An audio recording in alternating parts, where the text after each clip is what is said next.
오늘 평소에 잘 이렇게 못 뵀던 분들도 많이 이렇게 뵈는 것 같아서 더욱더 반갑습니다.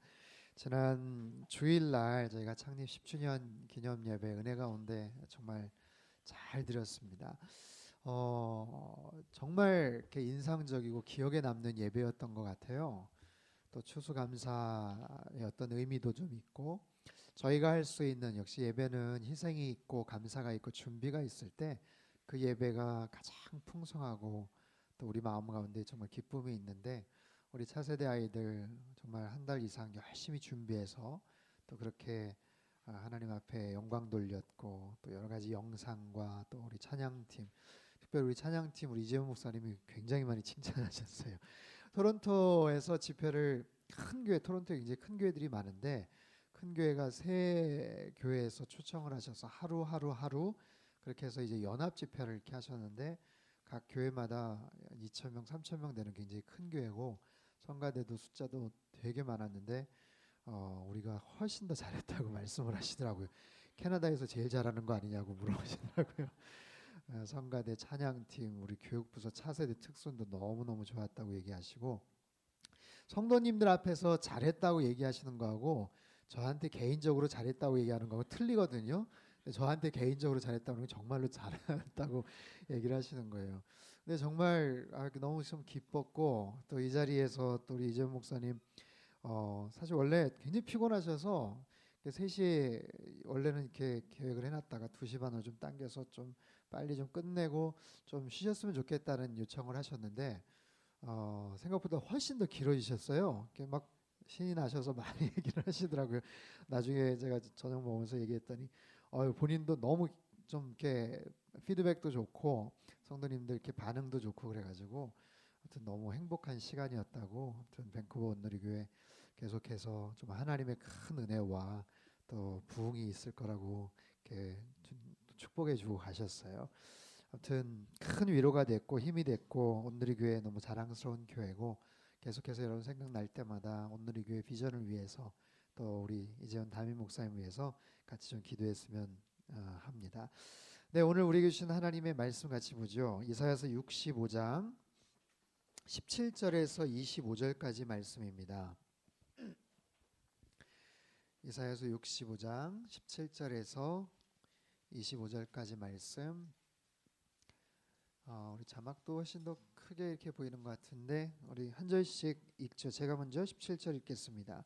보라 내가 새 하늘과 새 땅을 창조할 것이니 이전 일은 기억나지 않을 것이고 마음에 떠오르지도 않을 것이다. 그러니 내가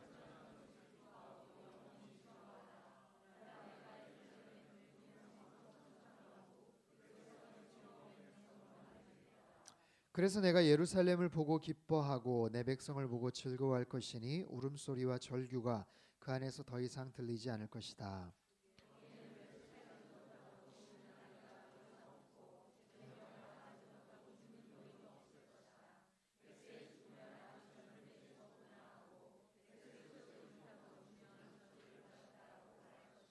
사람들마다 자기가 지은 집에서 살고 자기가 심은 포도원에서 열매를 따먹을 것이다.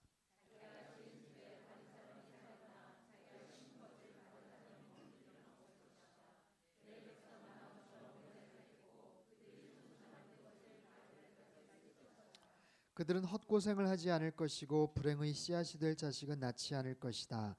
그들은 여호와께 복받은 백성이 되고 그들과 그 자손도 그렇게 될 것이다.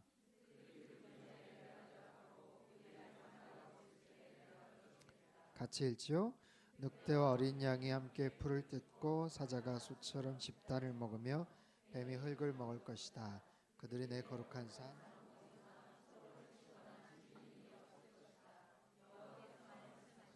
아멘. 새하늘과 새 땅이라는 제목으로 말씀을 나누겠습니다. 본래 새하늘과 새 땅 하면 어느 책이 떠오르나요? 요한계시록이 떠오르죠. 요한계시록에 나오는 새하늘과 새 땅, 바로 그 원형이 오늘 이사야서 65장에 소개가 돼요. 우리가 기독교 신앙생활을 하면서 굉장히 중요한 영적인 주제들이 있어요. 여러 가지 영적인 어떤 토픽들, 주제들, 뭐 종말이라든지, 뭐 구원이라든지, 어떤 성령이라든지, 어떤 재림, 안식일. 근데 여러 가지 중요한 그런 주제들이 근데 참 공교롭게도 다 이단이나 아니면 사이비 집단 이런 데서 굉장히 이렇게 집중을 하고 또 강조를 하기 때문에 너무 중요한 주제고 이슈고 우리도 그렇게 말하고 싶은데 이미 그쪽에서 너무 막 그런 부분들을 좀 뭐 왜곡시켰다고 할까요? 아니면 흐트러 놨다고 할까요? 그래서 자칫 괜히 얘기했다가 또 잘못된 시비에 휘말릴까봐 저희가 좀 조심스럽게 몸살을 가면서 얘기를 잘 안 꺼내는 어떤 그런 경우들이 있는 것 같아요. 구원에 대한 부분들, 뭐 얼마나 중요한 주제입니까? 근데 뭐 구원파가 아예 그냥 나서서 그 주제를 가지고 계속 강조를 하고 구원 받았습니까? 받았습니다. 언제 받았습니까? 몇 월 몇 시에 받았습니까? 그것도 모르면서 어떻게 구원 받았다고 합니까? 뭐 그렇게 접근을 하기도 하죠. 종말에 대한 부분들도 얼마나 중요한 주제입니까? 92년이었나요? 그 다미선교의 종말에 대한 종말론.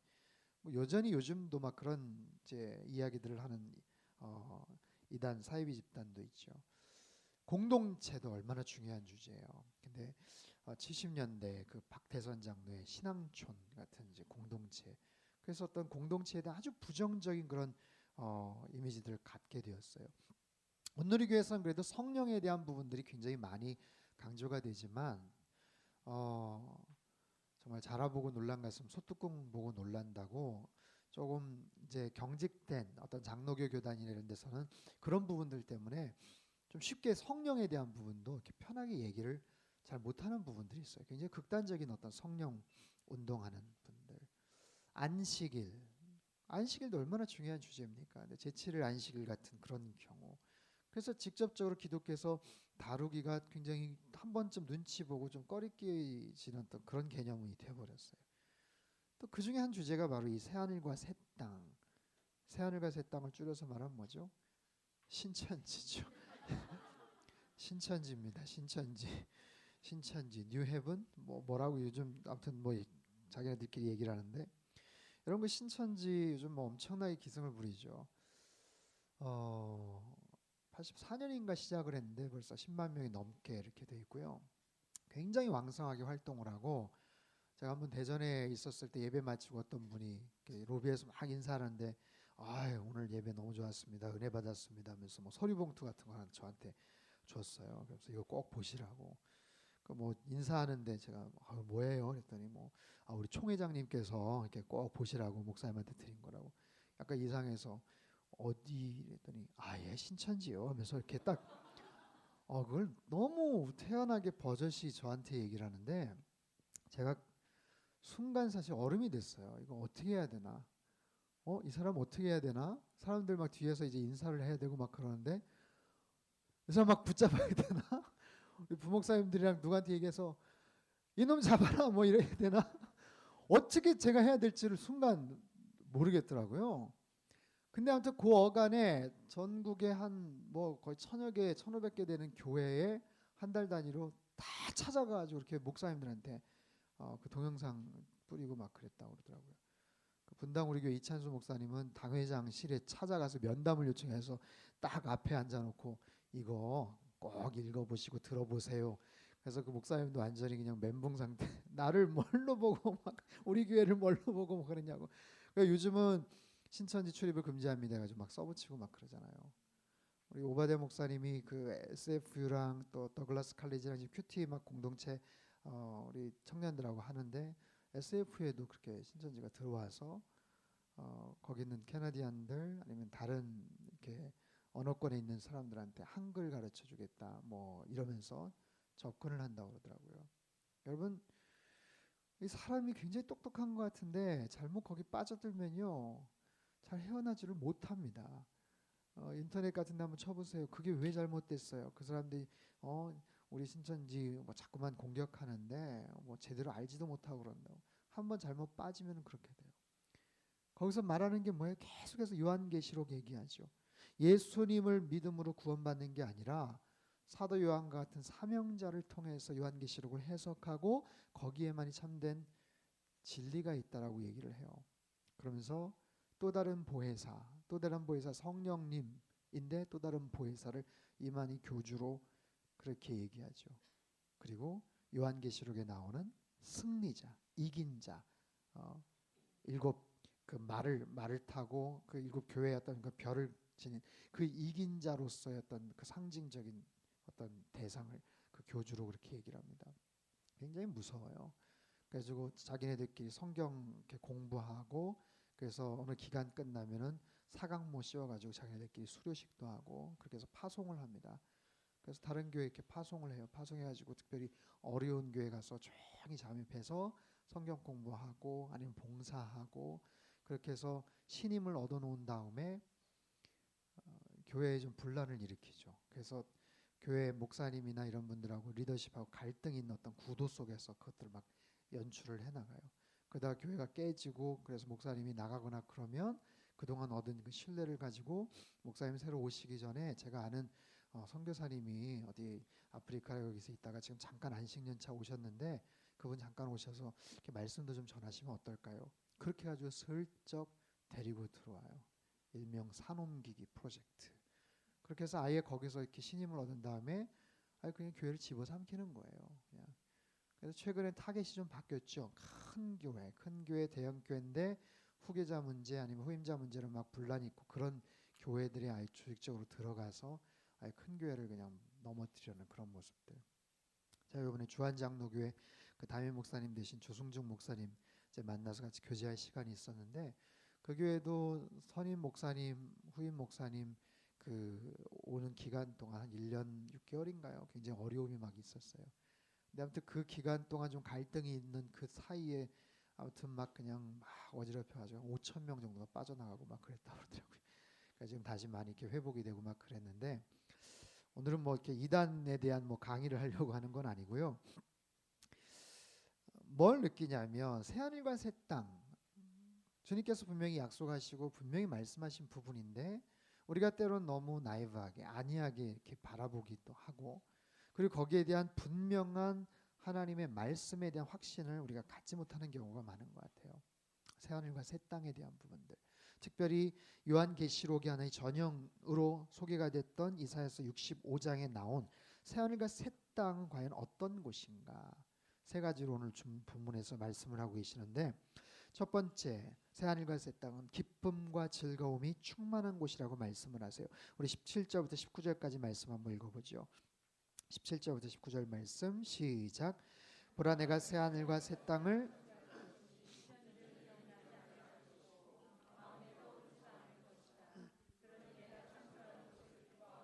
영원히 즐거워하라.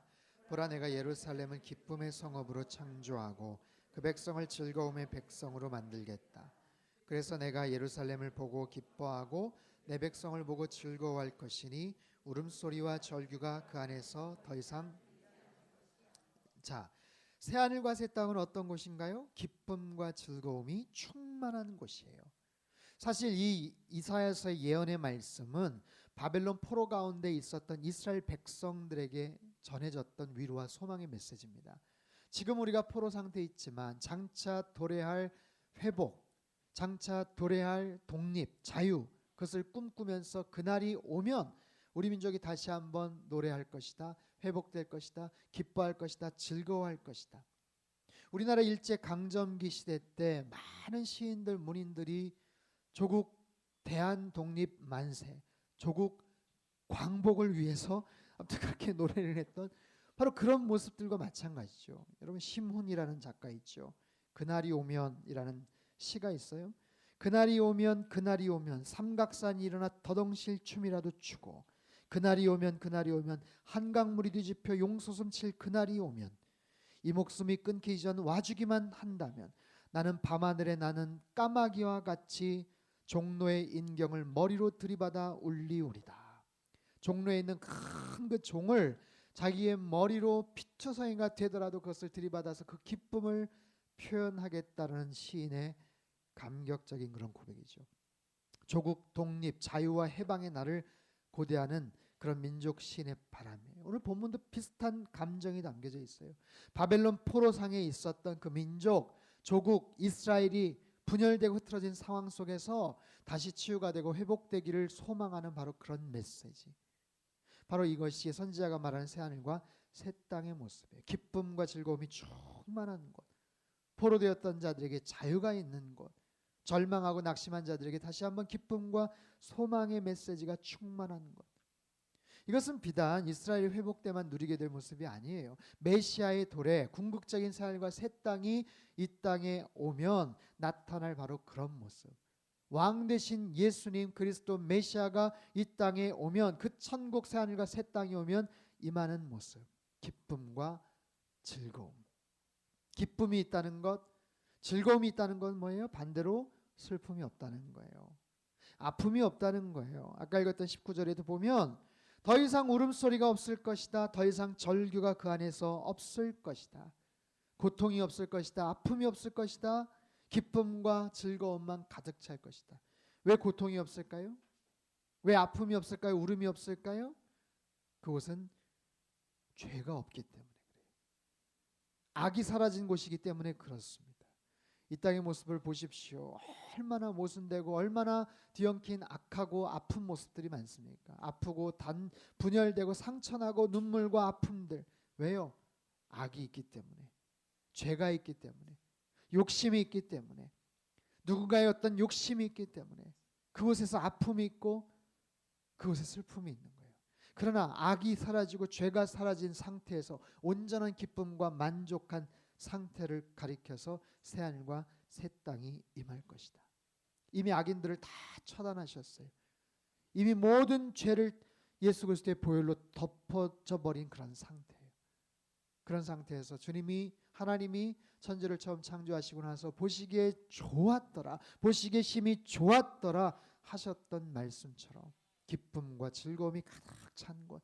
여러분 그 찬양하세요. 저 높은 곳을 향하여. 후렴이 어떻게 되죠? 후렴이 저도 잘 딱 생각이 안 나네요. 그거 생각나요. 그곳은 빛과 사랑이 언제나 넘치옵니다. 그렇죠? 그곳은 저 높은 곳, 새하늘과 새 땅, 그곳은 빛과 사랑이 충만해서 언제나 가득한 그곳. 여러분 정말로는요 두려운 이야기가 아니에요. 사실 우리는 굉장히 두려워해요. 굉장히 우리는 겁을 먹어요. 그런 얘기 하지 말라고 얘기해요. 그러나 종말론의 이야기, 메시지는 사실 희망의 이야기예요. 기쁨이 있는 곳, 은혜가 있는 곳, 하나님의 택함이 있는 곳, 즐거움과 소망이 있는 바로 그런 곳이에요. 하나님의 약속이 성취된 이야기예요. 물론 거기에 배제된 심판과 저주와 멸망 가운데 있는 사람들에게는 슬픔과 고통의 그런 타이밍이 되겠지만, 택함 받은 백성들, 주 예수 그리스도를 나의 구주로 고백하고 그렇게 신실하게 믿음 생활한 그 모든 사람에게는 기쁨과 즐거움의 장소, 기쁨과 즐거움의 타이밍이라는 것을 여러분 분명히 믿으실 수 있기를 바랍니다. 두 번째는요, 새하늘과 새 땅에는요 만족과 보람이 있어요. 20절부터 23절까지 한번 읽어보죠. 20절부터 23절 시작. 거기에는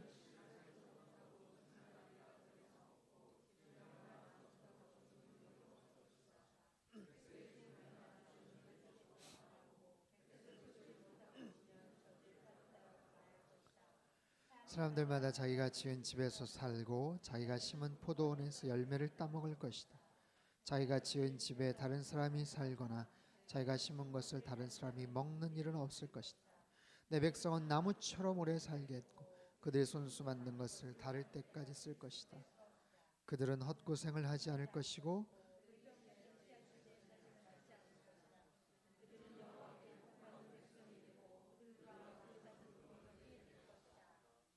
아멘. 여러분 이 말씀 잘 기억하십시오. 굉장히 중요하고 실제적인 그런 말씀들 하세요. 그들은 헛고생을 하지 않을 것이다. 헛고생을 하지 않을 것이다. 자신이 지은 집에서 살 것이다. 자기가 심은 열매를 따먹고 살 것이다. 보람을 의미해요. 만족을 의미해요. 앞부분에서는요 오래 살 것이다. 100세에 죽으면 야, 이렇게 젊었을 때 죽었나. 100살도 못 살고 죽는, 아니 무슨 죄를 져서 100살도 못 살고 죽나. 여러분 2020년에는요 우리나라 평균 수명이 90세, 그러니까 90세에 죽는 게 제일 많대요. 그러니까 2020년 얼마 남지 않았습니다. 그러니까 정말 이제 100세 시대가 이렇게 열렸죠. 근데 이렇게 찡그리세요. 100세 시대 됐는데 좋은 거 아닌가요? 120세까지 갈까 모르겠습니다. 근데 중요한 건 사실 건강수명이라고 하더라고요. 건강수명. 지금도 현재 80세, 우리나라 뭐 83세, 84세 그러는데 평균 수명 그런데 건강 수명은 75세, 73세. 그러니까 10년을 더 사는데 아픈 상태로 사는 거예요. 노인성 질환이나 여러 가지 아픈. 그래서 평상시 어떤 건강 관리 굉장히 중요하다고 얘기를 하는데 아무튼 오래오래 살 것이다. 나무처럼 오래 살 것이다. 손수 만든 것을 다를 때까지 쓸 것이다. 새하늘과 새 땅은요 만족함 있는 상태예요. 아쉬움이 없는 상태예요. 안타까움이 없는 그런 상태예요. 며칠 살지도 못하고 죽는 아이가 더 이상 없는 그런 상태예요. 여러분 사람의 죽음이 다 안타깝지만 어린 아이가 죽는 것만큼 아픈 게 없어요.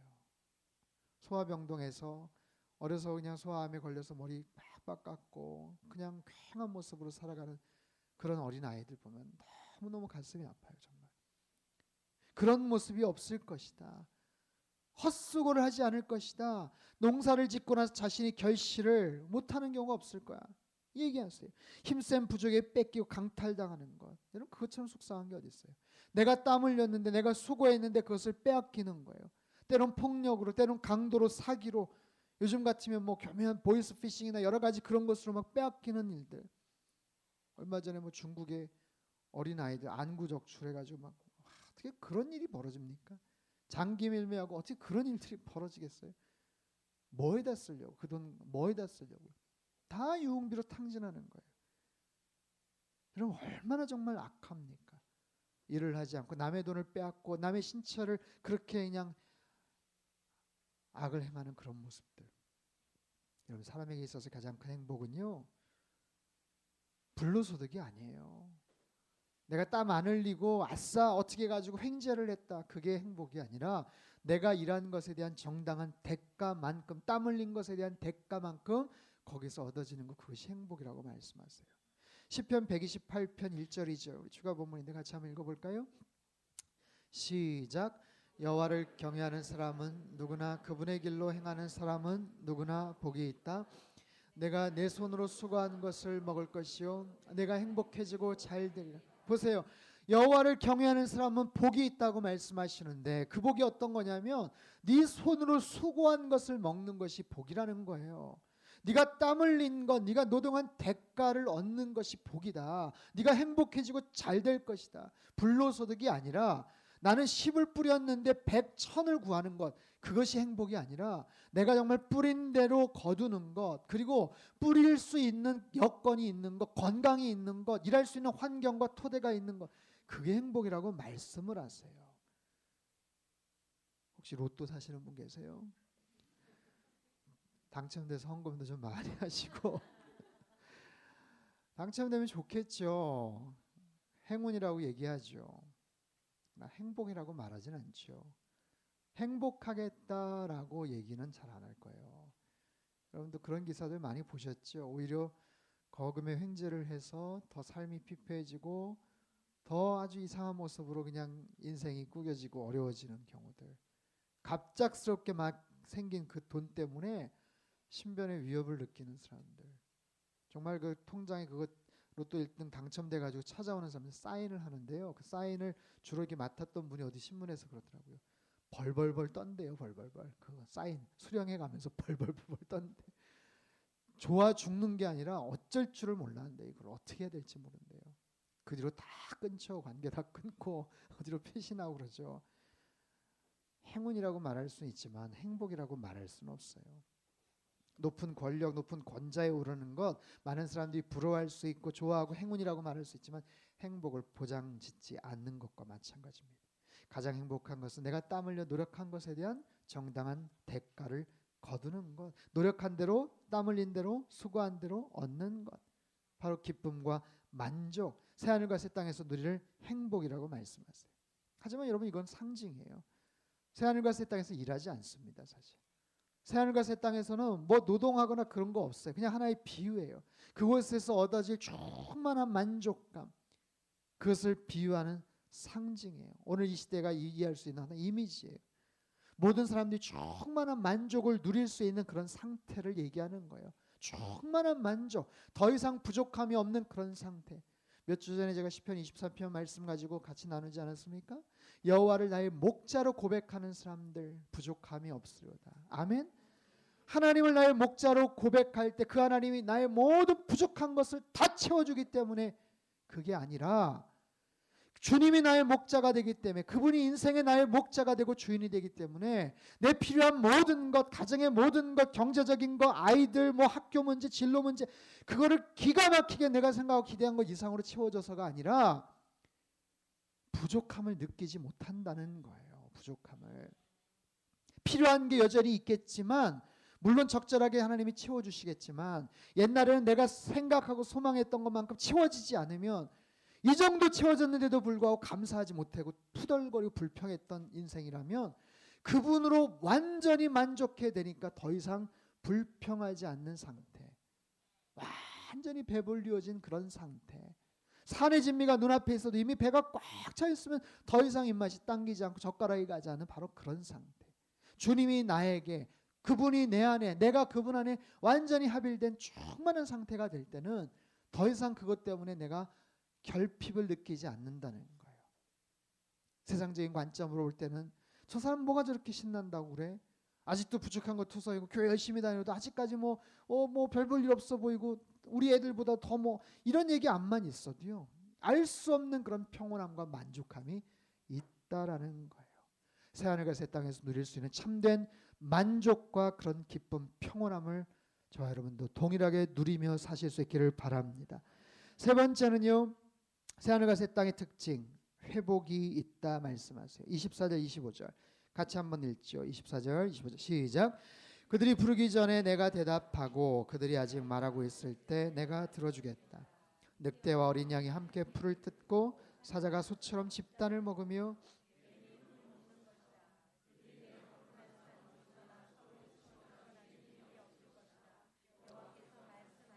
자 24절을 보세요. 그들이 부르기 전에 내가 대답하고 그들이 말하고 있을 때 내가 들어주겠다. 뭐예요? 회복이 있다는 거예요. 회복. 부르기 전에 응답하겠다. 마치기 전에 듣는 관계 회복이 있다는 거예요. 관계 회복. 하나님과의 온전한 관계 회복이 있을 것이다. 에덴 동산에서 처음 모습이 회복이 되는 거예요. 인류 최초의 인간 아담과 하와는요. 하나님과 온전한 관계를 누렸어요. 보시기에 심히 좋았다고 말씀하셨어요. 그러나 그 땅에 죄가 들어오고 하나님과의 관계가 깨어지자마자 그들은 하나님을 피합니다. 하나님을 멀리합니다. 두려워서 숨습니다. 아담아 네가 어디 있느냐 물어보시지만 대꾸하지 않아요. 관계가 깨어지면 대답을 회피하는 거예요. 관계가 어려워지면 말이 사라지는 거예요. 침묵이 작용을 해요. 불러도 대답하지 않아요. 바로 그것이 관계가 깨어졌지만 반대로 관계가 회복이 될 때는 부르기도 전에 응답을 하겠다. 하나님과 인간과의 관계가 회복이 되면 부르기도 전에 응답을 하세요. 말하기 전에도 아세요. 이미 눈빛만 봐도 알 수 있잖아. 그런 거예요. 예? 새하늘과 새 땅에서는 하나님과의 관계가 완전히 회복됐기 때문에 이 땅에서는 거울로 보는 것 같이 희미하지만 이미 얼굴과 얼굴을 맞대어서 보는 그런 관계가 되기 때문에 말이 필요 없는 거예요. 말이 필요 없는 거예요. 이거 하나님과의 관계 회복만일까요? 아니에요. 뭐라고 얘기를 합니까? 늑대와 어린 양이 함께 풀을 뜯을 것이다. 늑대와 어린 양이 어떻게 함께 풀을 뜯겠어요? 사자가 소처럼 집단을 먹을 것이다. 사막에 꽃이 필 것이다. 다른 동물들 아담의 범죄로 인해서 모든 관계가 다 깨어지고 약육강식의 그런 세계가 질서가 초래가 됐지만 이제 그것이 원래의 모습대로 다시 회복될 것이다. 모든 갈등과 다툼과 아픔들이 다 사라지는 것. 여러분 옛날에 그런 찬양 기억하세요? 사막에 꽃이 피어나리라.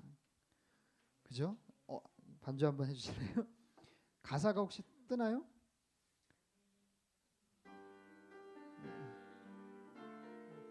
꽃잎 피어 향내나리라. 한번 불러볼까요? 사막에 샘이 넘쳐 흐르리라. 사막에 꽃이 피어 향내 내리라. 주님이 다스리는 그 나라가 되면은 사막이 꽃동산 되리. 사자들이 어린 양과 뛰놀고 어린이들 함께 뒹구는 참 사랑과 기쁨의 그 나라가 이제 속히 오리. 2절도 있어요. 사막의 숲이 우거지리라. 사막에 예쁜 새들 노래하리라. 주님이 다스리는 그 나라가 되면은 사막이 낙원되리라. 독사굴에 어린이가 손 넣고 장난쳐도 물지 않는 참 사랑과 기쁨의 나라가 이제 속히 오리라. 아멘. 이렇게 팔짱 끼고 돌면서 이렇게 춤추면서 불러야 될 것 같아요. 참 오랜만에 부르는데 너무 멋지네요. 독사굴에 어린이가 손을 넣어도 장난을 쳐도 물지 않는 참사랑과 기쁨의 그 나라가 이제 속히 오리라. 이것처럼 처음에 만드셨던 모든 것들이 회복이 된다고 말씀하세요. 회복이 돼요. 근데 엄밀한 의미에서 회복의 의미보다는 사실 재창조예요. 재창조. 완전한 재창조. 약간의 보수공사가 아니라 완전한 재창조. 완전히 새롭게 창조되는 것을 의미합니다. 오래전에 그 태안의 기름띠 유출 사건 여러분 기억나십니까? 1만 리터, 아무튼 몇만 리터가 아무튼 기름이 아무튼 쏟아져 내려갔는데, 언젠가 한번 말씀드렸던 것 같아요. 저희 교회에서 막 그 해가지고 갔었어요. 거기 가서 혹시 그 당시에 거기 가서 이렇게 기름띠 좀 제거했던 분 계세요? 오, 몇 분 계시네요. 네. 굉장히 추웠죠. 기억 안 나세요? 추울 때였는데 동해바다 기름띠 가신 거 아니에요? 그때 1월 달인가 아무튼 가는데요. 춥고 이런 걸 떠나서 이게 말이 안 되는 거예요. 이거를 뭐 하긴 해야 될 것 같은데 와 얼마나 자갈이 많고 얼마나 돌이 많습니까? 근데 그거를 다 일일이 뭐 여기 이제 꽈리 이런 거 있잖아요. 꽈리 잎사귀 있는 거 이게 다 이렇게 그런 긁어내는 거나 마찬가지죠. 그것만 있겠어요? 그 파면은 그 안에 기름이 꽉 찼는데 와 근데도 몇백만 명이 몇 달 동안 가가지고 그것을 하더라고요. 그래서 아무튼 해외 토픽에도 나오고 한국 사람들은 대단하다 그런 뉴스가 있었고, 그리고 나서 4년인가 5년 있다가 거의 원상태로 회복됐다 뭐 이제 그런 뉴스가 났었어요. 알래스카 쪽에서도 그거보다 더 많은 기름띠가 84년인가 그렇게 한번 이렇게 유출이 돼가지고 난리가 났었는데, 최근에까지도 사실 어디 보면은 이렇게 그 기름띠 잔해들이 있다고 그러더라고요. 근데 우리나라 서해안은 거의 진짜 원래 모습처럼 거의 회복이 됐다고 얘기를 하더라고요. 근데 정말 막막했거든요. 네. 그거 일일이 돌을 하나씩 다 그거 얼마나 많습니까? 그 무슨 뭐 그 흡수하는 포 같은 거 이렇게 종이 같은 거 이렇게 해가지고 걷어내고 막 그랬었던 기억이 나요. 근데 그래도 어설프죠. 그래도 아직도 부족한 부분들이 많겠지만 그런 모습의 어떤 뭐 회복이 아니라 이건 완전한 창조예요. 완전한 창조. 오늘 본문 17절 18절에 창조라는 단어가 나오는데 이거는 창세기 1장 1절에 나오는 태초에 하나님이 천지를 창조하시니라 바라라는 그 창조의 단어와 똑같은 거예요. 하나님이 이렇게 창조하시겠다는 거예요. 새롭게 창조하시겠다. 새하늘과 새 땅을 그렇게 다시 회복시킬 뿐만 아니라 다시 그렇게 새롭게 리크리에이션 하겠다. 새롭게 창조하시겠다고 말씀을 하세요. 언제예요? 그날이 오면, 때가 되면. 당장이라도 하실 수 있는 분이시지만 왜 당장 안 하실까요? 왜 기다리게 하실까요? 우리에게 기회를 주시는 거예요. 아직도 구원받지 못하는 사람들, 그날이 그냥 땅 와버리면 더 이상 기회 없어서 영원한 멸망에 처해질 수밖에 없는 사람들을 위해서 아직도 기다리시는 하나님의 놀라운 사실 사랑이 담겨져 있어요. 새하늘과 새 땅, 이 종말에 대한 부분들, 저와 여러분 모든 크리스천들, 하나님의 자녀들, 백성들은 준비가 되어 있지만, 들어갈 준비가 되어 있지만 이미 준비된 상태로 그렇지 못한 사람들을 향한 복음의 사명자로 쓰였던 전도의 메시지가 사실 여기 담겨져 있죠. 자, 이 말씀 어떻게 우리 삶 속에 실제적으로 적용해 볼 수 있을까요? 상당히 부담이 되는 그런 주제이기도 해요. 추상적이고 어렵습니다. 천국이 있다. 제가 오래전에 펄시 콜레라는 분이 쓴 내가 본 천국이라는 책을 보고 정말 감명을 받았는데 거짓말이라고 하더라고요. 그 책이. 그런 비슷한 책들이 많이 있었어요. 최근에도 그 순복음 쪽에서 나온 천국은 확실히 있단가 뭐 해가지고 나온 책이 있었는데, 거기 보면은 굉장히 자세하게 막 천국의 상황들을 막 묘사하고 막 굉장히 아름다운 이 땅에 무슨 펜션처럼 뭐 연립주택처럼 뭐 묘사도 하고 막 그랬는데, 모르겠습니다. 뭐 가서 진짜 봤는지 안 봤는지 모르지만 여러분 그거에 그렇게 현혹되지 마세요. 하나님은요, 우리가 정말 천국에 대해서 꼭 필요한 만큼 이미 다 소개해 주셨어요. 이사야서를 통해서, 예언서를 통해서, 요한계시록을 통해서 이미 꼭 우리가 알아야 될 만한 정보는 이미 가르쳐 주고 계세요. 너무 지나치게 거기에 대해서 관심 갖는 것도 위험해요. 그래서 자꾸만 신천지나 이런 데 빠지는 거예요. 거기서 말하는 5가지 굉장히 중요하다라고 말하는 주제가 다 하나 빼고 나머지 다 요한계시록에서 쿼테이션이 있어요. 그러니까 그 사람들이 요한계시록만 주구장창 파는 거예요. 한쪽에만 집중되다 보니까 잘못되게 해석을 하곤 하죠. 여러분, 이 사실, 이 부분에 대해서 새하늘과 새 땅에 대한 부분을 우리가 분명히 믿어야 돼요. 분명히 기다려야 돼요. 그러나 장차 도래할 그 땅이지만 우리가 이 땅에서, 이 현실 속에서 우리가 어떻게 살아갈 수 있을까요? 우리의 삶 속에서 이 새하늘과 새 땅을 어떻게 적용해 볼 수 있을까요? 3가지를 말씀을 드렸어요. 기쁨, 만족, 회복. 새하늘과 새 땅에는 바로 그런 장소, 그런 공간이라는 거예요. 여러분, 우리 인생은요, 일회적입니다. 한 번 가면 돌아오지 않아요. 이 세상에서 우리가 할 수 있는 많은 것들이 있지만 정말로 중요한 것은요, 단회적이에요. 번복되지 않습니다. 아쉽고 후회가 되지만 기회가 없는 것들이 굉장히 많아요. 그래서 신중하게 결정하고 선택해야 돼요. 태어나고 죽는 것 딱 한 번뿐이에요. 이 땅에 태어나서 누군가를 만나서 결혼하는 일, 전공을 정하는 일, 직장을 결정하는 일, 신중해야 되고 한 번 결정하면 후회하지 않도록 해야 돼요. 그래서 굉장히 그런 중요한 부분이죠. 여러분, 사람의 죽음이란 한 번이에요. 그러나 한 번뿐인 그 죽음을 날마다 프랙티스할 수 있도록 하나님께서 매일 잠이라는 특별한 휴식을 우리에게 주셨잖아요. 잠자리에 들 때마다 여러분 어떤 마음 갖고 잠자리에 드십니까? 내일 아침 못 깨어나면 어떡하지? 그렇게 생각하시면서 잠자리에 드신 분 계세요? 그렇지 않죠. 내일이 있기 때문에 편안하게 잠을 청할 수 있는 거 아니에요? 내일 일어날 수 있다는 특별한 분명한 확신과 보장이 있기 때문에 우리가 잠자리에 들 수 있는 거 아니에요?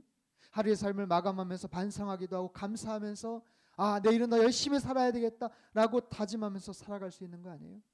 그래서 고대 영성가들은요, 잠을 가리켜서 매일매일 죽는 연습이다라고 표현을 해요.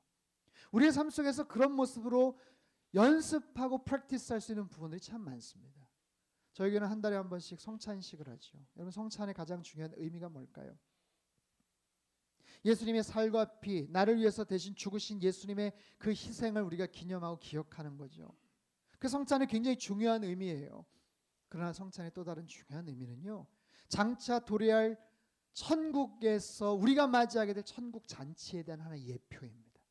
그 땅에 들어가서 살과 피를 나눈 형제 자매들이 그 땅에 들어가서 천국 잔치를 벌일 텐데, 거기에는 혈통이 달라도 색깔이 달라도 피부가 달라도 언어가 달라도 이 땅에서 여러 가지 가치관과 이데올로기에 달라서 갈등은 있었지만 이미 천국에 들어간 형제 자매로서는 그 모든 것들을 초월해서 아름다운 천국 잔치로서의 하나의 아름다운 그런 모습을 상징하는 예표이기도 합니다. 세례식도 마찬가지죠. 영적으로 새롭게 태어나는 아름다운 모습, 눈물을 흘리면서 간증을 하는 그런 모습들, 그 모습을 보면서 나도 저렇게 주님 만났었지, 나도 저렇게 주님 앞에서 새롭게 태어난 적이 있었지라고 생각하는 거 아니에요? 가만히 보면 새하늘과 새 땅, 그곳에서 도래할, 그곳에서 맞이할 많은 것들을 이 땅에서도 다시 한번 연출하거나 그렇게 프랙티스할 부분들이 참 많습니다. 그런 것뿐이겠어요? 시간도 마찬가지. 한 해가 바뀔 때마다 그 시간에 대한 새로운 의미 부여를 하죠. 다시 한번 열심히 살아야 되겠다. 시간뿐이겠어요? 어떤 공간도 마찬가지예요. 특별한 의미로 아마 다가올 거예요. 이번에 이상준 목사님 4년 만에 여기 밴쿠버 오셨는데 굉장히 아마 특별하지 않았을까 싶어요. 그동안 그렇게 수고하고 애쓰고 그렇게 막 정말 고생하셨는데 오셔서 새로운 마음으로 아마 그 공간 랭리부지 한번 바라보시지 않았을까 싶어요. 여러분, 우리 시간이나 공간이나 다 그래요. 새로운 모습으로 받아들여져요. 매일매일 너무 평범하고 익숙하지만, 제가 이번에 한국에서 영화를 한 편 봤어요. 요즘 나오는 그 그래비티라는 영화인데 혹시 보신 분 계시나 모르겠습니다. 스토리는 아주 단순합니다. 우주선에서 작업을 하던 여자 우주인이죠. 샌드라 블록 주연을 했는데 러시아 위성이 뭐가 아무튼 이렇게 폭파되고 막 이러면서 그 위성 쓰레기들, 그게 잔해가 막 이렇게 날라오면서 자기에게 연결된 그 선이 그냥 탁탁 끊겨버려요. 그래서 같이 작업을 했던 그 조지 클루니, 그 같이 어떤 박사인데 그 사람이 사실 지구로 귀환할 수 있는 실력과 그 어떤 능력을 갖고 있었는데 그 사람하고 같이 살았다가 아무튼 그분도 나중에는 조난을 당하고 혼자 살아납니다. 그러니까 이분은 사실 돌아갈 수 있는 그런 기술이 없어요. 시뮬레이션을 여러 번 하긴 했는데 그때마다 자기가 다루었던 기계가 아무튼 폭발하고 막 그래가지고 자신이 없는 그런 상태예요. 근데 점점점 산소도 떨어지고, 이거 제가 너무 자세하게 얘기하나요? 근데 나중에는 자기가 탔던 뭐 얘기 나왔으니까 그냥 그것도 막 부서지고, 그래서 좀 먼 거리에 있는 중국인들이 하는 그 중국인들이 하는, 그러니까 무슨 뭐 중국집 같은 게 나올 것 같은데 그분들이 갖고 있었던 우주선 같은데 아무튼 피신을 해서 거기에서 이제 탈출을 하는 건데 이게 그런 댓글들이 있어요. 정말 스릴이 있었다. 중국 사람들이 만든 그 우주선을 타고 탈출하니까 얼마나 아슬아슬하고 불안했겠냐 뭐 이게 나오는데 그거는 아니고 아무튼 그래서 거기서 나중에 탈출하는 거예요. 자기가 배웠던 거 기억을 되살려서. 근데 할 때마다 자기는 항상 실패하고 폭발하고 그랬거든요. 근데 정말 조마조마한 마음으로 아무튼 나중에 탈출을 하고 대기권을 들어서고 그렇게 해가지고 아무튼 뭐 낙하산이 펼쳐지고 이렇게 가는데 정말 기적적으로 호수에 안착을 합니다. 호수에 안착을 해서도 거의 빠져서 죽을 뻔했어요. 근데 마지막 순간에 뭐 당연히 주인공이니까 살죠. 뿅 하면서 호수 위로 살아나가지고 헤엄을 치고 땅 바닥까지 딱 갔는데 그 땅 지면을 느끼는 순간 말할 수 없는 안도감, 감격, 살았다 하는 그 감정이 정말 보는 사람에게 잘 전달이 되더라고요. 야, 내가 발을 딛고 사는구나. 이 땅에서 내가 살아가는구나. 남은 것 아무것도 없어요. 그냥 뭐 몸뚱아리 하나밖에, 그냥 어느 호수 어딘지도 몰라요. 근데 그게 중요하지 않아요. 내가 살았구나. 내가 그냥 땅에 있구나. 내가 이 땅을 이렇게 만져볼 수 있구나 하는 것에 대한 그런 감사. 꼭 보세요. 그래서 뭐 영화에 중요한 거 아닌데 아무튼 새로운 마음. 내가 캐나다 밴쿠버에 살면서, 랭리에 살면서, 온누리교회 다니면서, 수모임하면서 그동안 그냥 뭐 당연하게 생각했던 모든 부분들을 내가 어떤 마음으로 다짐을 하느냐에 따라서 때로는 그 공간이 새하늘과 새 땅이 될 수 있다는 사실을 아세요? 때로는 그 공간이, 때로는 그 시간이 하나님이 나에게 앞서서 예비하신 새하늘과 새 땅이 될 수 있다는 사실입니다.